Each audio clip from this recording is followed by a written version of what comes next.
argument that a number of people put forward, whether they believe in nuclear power as a source of energy or not, that the plant is old. And again, that's an area where I've heard different information, where part of it is it was given this licensure for X number of years based on a financial amortization, not a depreciate or a financial depreciation, as opposed to a degradation of the system. Mm-hmm. Again, what are the facts? The argument being it's an old plant regardless of whether one supports or doesn't support nuclear power. Right. Well, you know, the fact is they were given their license on an amortization basis. This is how long, you know, nobody knew when the nuclear industry was starting up how to license these plants. Mm-hmm. You know, where do they get their information from? There was no past information to get. So this sounded like a good amount of time. Mm-hmm. Vermont Yankee Entergy has put $300 million back into the infrastructure of that plant since they've owned it.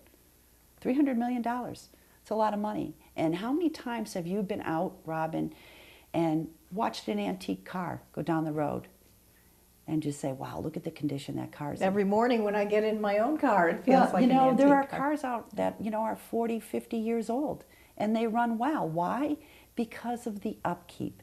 And when you put $300 million just in the time, and that's not counting what Vermont Yankee put into the plant before Entergy bought them, but just since Entergy has bought them, there's been $300 million.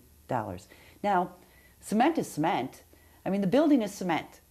So the cement's not deteriorating anywhere. Are there pipes and stuff that probably need to be changed? Probably, but in the relicensing process, that will all be part of the relicensing process.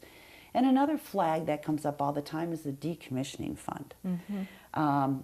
You'll hear candidates say, I'll keep an open mind, but I'm concerned about the decommissioning fund. It's a red flag. The decommissioning fund is taken care of by the NRC. It's not even decided on by the state of Vermont. The NRC oversees the decommissioning fund. When Wall Street was taking a dive a couple of years ago, remember the NRC intervened and said, Vermont Yankee, we need you to put more money into your decommissioning fund because of this money that has been lost on Wall Street. They did their job. They did their job, Robin. They did exactly what people say they're going to do. So how do you want to see the debate framed? Because so far, at least what I'm seeing, I'm certainly not a scientist or a nuclear mm-hmm. physicist, is really one based on safety. Mm-hmm. And boy, that's a reaction. I have a family. I want to protect my family. I need to protect the environment. When it's safety that's put out there, it frames the discussion, mm-hmm. and it's always part of the discussion. But how would you reframe the debate or have it looked at? You know, Robin, I remember the NRC came to the legislature in, I want to say it was in March. I can't remember exactly when it was over the winter. And they were being questioned in the Natural Resources Committee. And one of the NRC commissioners made a comment, the worst thing that's happened, I'm trying to remember exactly how it was framed, but the press in the state of Vermont has done more to cause a problem than anything the tritium could have done. Because mm-hmm. they were talking about the fact that the tritium was not dangerous. Should it have happened? No, but it wasn't dangerous.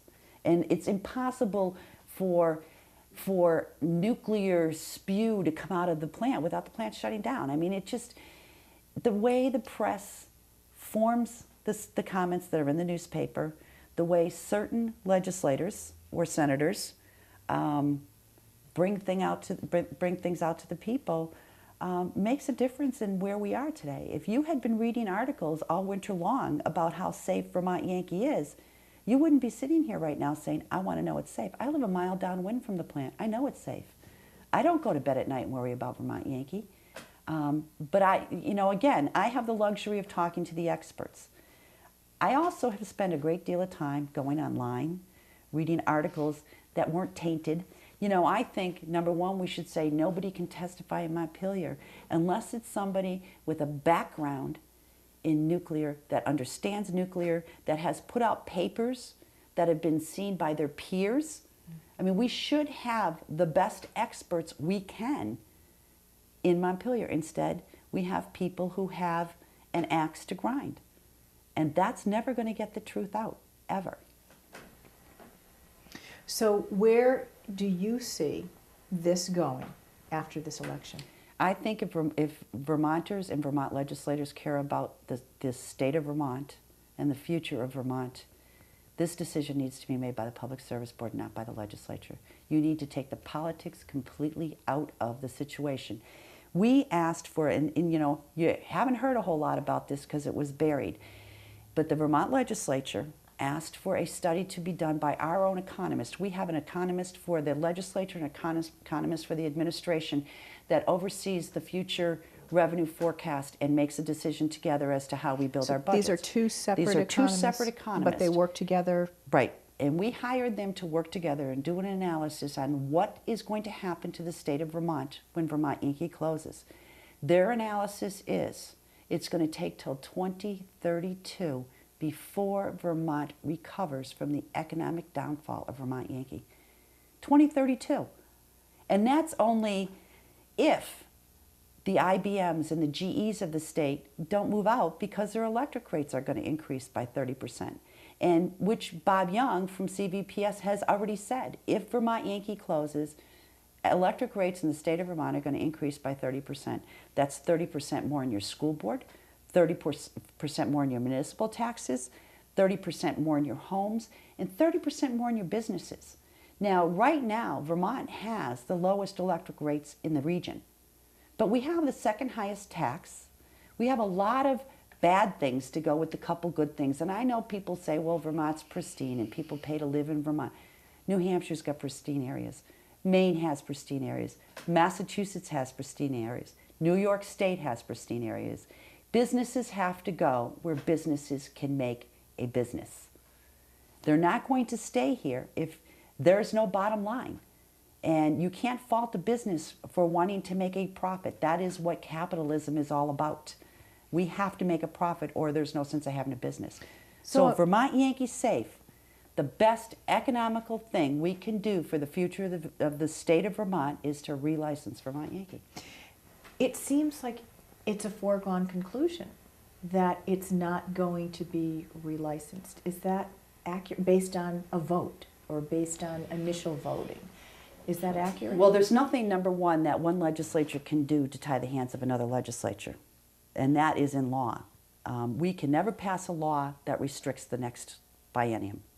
So the Senate, and you know, I'm going to be frank and honest here, Robin, because that's who I am.